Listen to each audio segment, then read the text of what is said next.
Uma uyibukisisa kahle lento uyinika isikhathi ungajaki uyibuke kahle nje ungaphuthuma indawo futhi ungayibambi ngenyama ibambe spiritual uyinotice le yanto yokuthi kuma platforms bazalwane babehave njani. Kunama platforms akhona abantu abakhoza ichaos abazalwane. Kube nezindawo ezinomsindo because abazalwane balwa bodwa. And ngesikhathi abazalwane belwa bodwa belwa phambi kwabantu abangakholwa. Izimpi zamakholwa ziwitnesswe ngabantu abangakholwa. Thina we have a mandate yokuthi uma sithole ama platforms si spread the gospel of Jesus Christ. Thina we have the mandate ukuthi igama lika Jesu lalingakafinyelelanga khona lifinyelele. Thina we have a mandate ukuthi lapho kunomsindo khona si introduce ukuthula. La kunobumnyama khona kube nokukhanya. Kodwa ukhande ukuthi lobumnyama bulethwa ngithi thina abazalwane.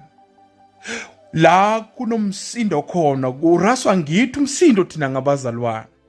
Kodwa konke lokhu sikwenza phambi kwabantu abangakholwa. Sikholwa, silwa sodwa, sikholwa, siqekana sodwa, and imisindo eminingi ebangwe ngabazalwane bayibange in the name of correcting each other. No umzalwane ufuna ukwazi and ufuna kusiza uNkulunkulu akunike wisdom yokuthi ngabe okukhulunywa umunye umzalwane njengoba na umzalwane kungahambisani nalendlela wena uyifunako. Bani nendlela enoNkulunkulu phakathi. Ngoba ni debate ngathi anisindiswanga, nilwa ngathi anisindiswanga. Nilwe nodwa. Bathule nje abantu abangakholwa, banibuke bathi abangakholwa. Esithi thina we have a mandate ukuthi sibawine umbuso kaNkulunkulu. Uyazi uSathane uyawina ngebandla likaNkulunkulu. uSathane unama cluster ngebandla likaNkulunkulu. Ngoba izimpi nomsindo omningi manje usubangwa ngabazalwane. Bazalwane bayahlaza nabodwa kuma platforms. Abazalwane sisindiswe phi kukukholwa lapho. Hayi ukuthi into yethu singamakholwa ibuye siyikhulume ngesikholo, siyikhulume ngomoya kaNkulunkulu. Siyokhuluma ebantwini abangakholwa basihleka kangaka.